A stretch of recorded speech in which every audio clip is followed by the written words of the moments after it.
저는 지금도 그 당시를 이게 회상하면서 1월 초에 75년 1월 초에 미국의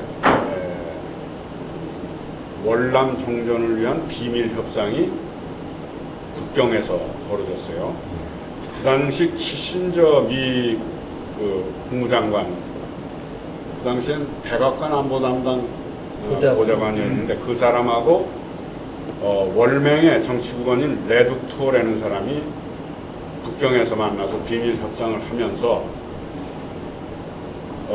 당시 미군의 베트남 철수 일정을 미리 베트남 쪽에 통보를 했는데 키신저가 귀국하는 길에 박정희에게 다녀가면서 그 비밀 미국의 월남 철수를 위한 일정을 알려주고 갔다는 것이 나중에 비공식 통로를 통해서 알려졌어요. 여기도 분단국이고 하니까 미국 입장에서는 그 월남에서 미군이 철수를 하더라도 한국은 미국이 지킨다는 것을 분명히 알려주고 또 국내에서 베트남에서 미군이 철수함으로 생기는 공포감, 패닉 이런 것을 막기 위해서 박정희에게 그 대비를 할 수 있는 여유를 주기 위해서 통보를 해줬다는 것인데 그 뒤에 2월 15일경에 어떤 일이 벌어지냐면 민청학년 사건으로 구속됐던 중요 인사들을 모두 석방하는 조치가 있었습니다. 인혁당까지. 인혁당 빼고. 네. 그러니까 민청학년 사건에서도 이 학생들은 다 학생 신분인 사람은 석방하면서 졸업하고 들어간 사람, 뭐 이연배, 유인태 이런 사람은 석방이 못 됐죠. 김효순 이런 사람들은. 그렇게 대대적인 그 정치범 석방이 있는 걸 보고 조금은 그 월남 종전과 관련된 그 비밀을 모르는 입장에서는 대단히 의아했어요. 박정희가 이렇게 위기에 처해 있는데 어떻게 저런 그 정치범 석방을 대대적으로 하느냐, 유화책을 쓰느냐. 근데 그 일이 있고 얼마 안 있다 동아일보에 대한 대대적인 숙청이랄까, 이 대량 해임을 시켰거든요. 그리고 우리를 쫓아낸 지 한 보름도 안 돼서 4월 1일부터 월남이 공산화되기 시작했어요. 4월 30일 날 완전히 일본이 사이공까지 다 월맹군 베트콩에 의해서 함락이 되어버렸어요. 그 다음에 곧 발표된 게 긴급조치 9호입니다. 그러면서 다시 깜깜절벽이 되어버렸어요. 이건 우리들 내쫓고 뭐 동아일보를 그렇게 탄압하고 언론이 다시 그 유신체제로 평정이 되는 그 모습들이 월남 패망에 의해서 모두 다 덮여져 버렸어요. 그러니까 이런 걸 보면은 그 당시 이 유신 체제를 유지하는데 상당 정도의 국제적 공모가 있었다는 걸 뒷날 우리가 이제 확인할 수 있게 되었습니다.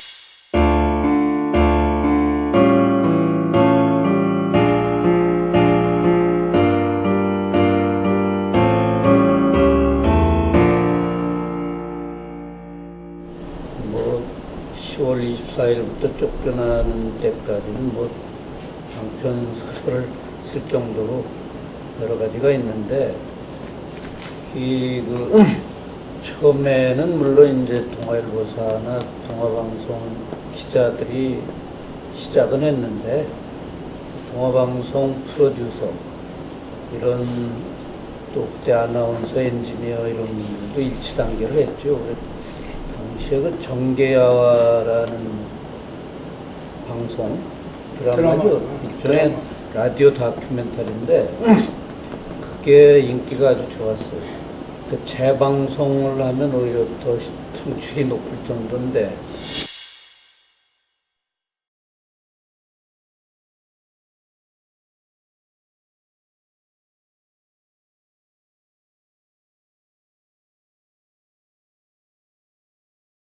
어느 날 그거를 방송을 금지했거든요.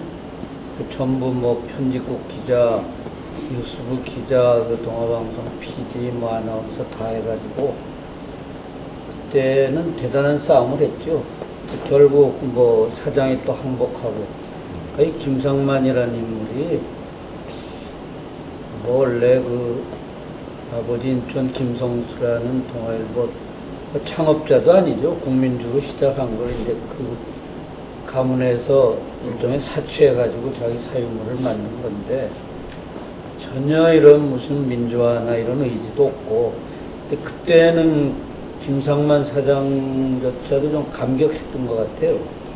그러면 몇 달만 더 버텼다면, 그리고 박정희는 79년에 죽었으니까 15년, 저희 쫓겨난 4년 6개월 뒤에 갔는데 그럴 의지도 없고 자기 재산이나 뭐 이 기득권을 포기할 생각이 전혀 없었고, 그래서 결국 행복을 했는데 3월 12일부터 아까 제작법을 했다고 그랬잖아요. 이제 대량 해고가 시작되니까 그 전부 신문, 방송, 뭐 신동아, 여성동아까지 제작법을 했는데 기자 23명이 그 2층에 공무국이라고 있어요. 요새는 뭐 신문을 다 컴퓨터로 제작하는데 그때는 그 활자를 골라가지고 문선을 해가지고 정판을 하는데 거기를 점거한 거죠. 신문을 못 만들게.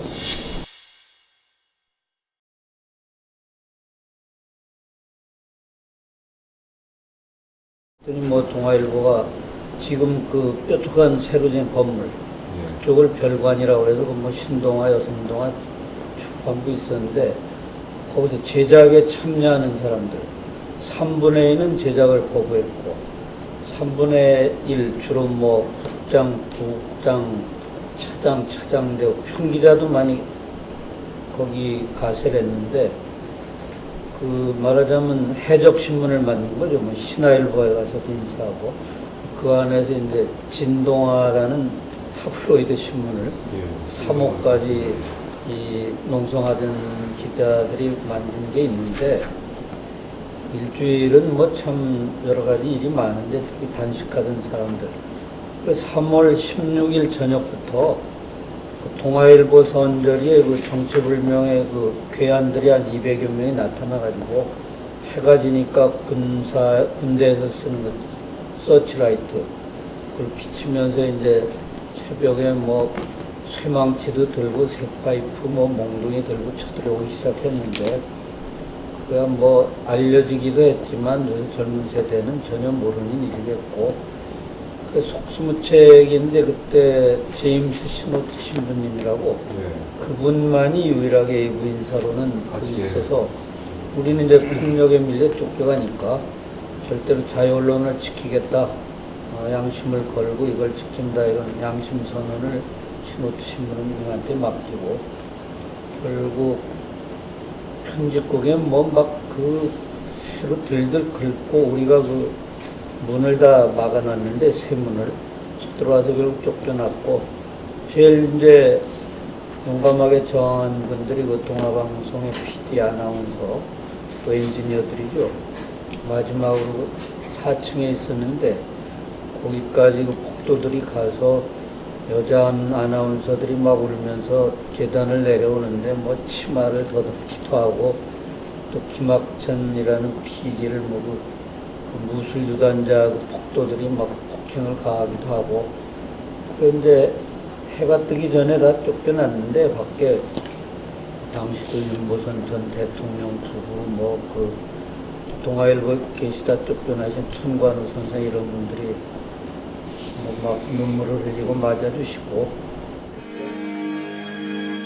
정확히 30년 전 1975년 3월 17일 새벽 3시 40분 동아일보사는 술 취한 폭도 200여 명을 동원해서 엿새째 제작 거부 농성을 벌이고 있던 동아일보 동아방송 젊은 사원들을 강제로 끌어내는 폭거를 저질렀다.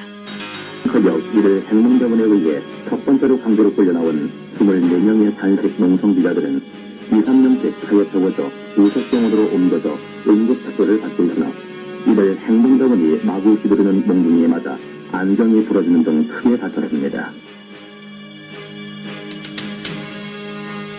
3층 편집국과 4층 방송국에서 농성 중이던 사원 160여 명은 새벽 4시 40분쯤 만세 삼창을 부르고 몸은 비록 회사를 떠나지만 자유언론의 정통성은 우리에게 있는 만큼 폭력 사태에도 실망하지 않고 자유언론을 다짐한다는 성명서를 낭독한 다음 폭도들이 지켜보는 가운데 정문으로 빠져나왔다. 농성장을 나온 제작거부 사원들은 동아일보사 앞에서 무릎을 꿇고 사는 이보다 서서 죽기를 원한다는 합창을 부르며 눈물을 흘렸다.